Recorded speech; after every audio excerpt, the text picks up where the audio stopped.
السلام عليكم ورحمة الله وبركاته. halkan waxaa idinla joogtaa walaashiin Amal Aadan Cartan maasha Allah tabaaraka Allah. halkan waxaa ka arkaysiin waa nimcooyinka Opulence Global.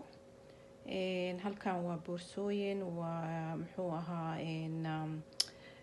alaabadii kuulihii iyo isqurxintii oo free kulligood aan ku wada helay, iyo in kaloo aan runtii banaanka soo dhigin oo maqan oo ka waaweyn oo muxuu ahaa timekii ugu yaraaday.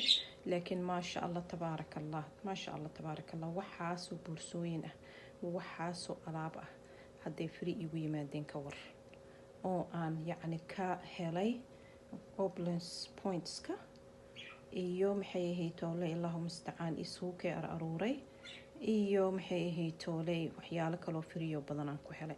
marka ikhwaati kambanigaanayta inay wixii naga soo galaan oo uu naga soo galo ma ogi intaan ku darnaa runtii waa ay yartahay, intaan gelinay inta naga soo gashaa ka badan. ama ha noqoto isbuuclihii muxuu ahaa commissionkii aan qaadanaynay talaado walba oo kambaniga nooga imanaysay, ama ha noqoto qof aan soo gelinay oo lacag aan ka helnay, ama ha noqoto muxuu ahaa tafaariiqdii wixii aan ku gadnay, ama ha noqoto midii online-ka nool kaga gato, mid walba waxbaa naga soo gala maasha Allah tabaaraka Allah.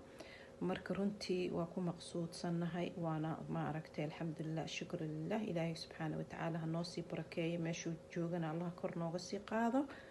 marka walaalahay ku dalbada alaabtiina maasha Allah.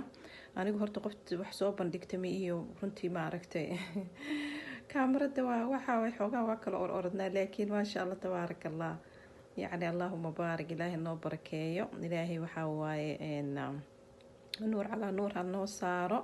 مرك سود وهذا ولا عليه سود وهذا سود وهذا.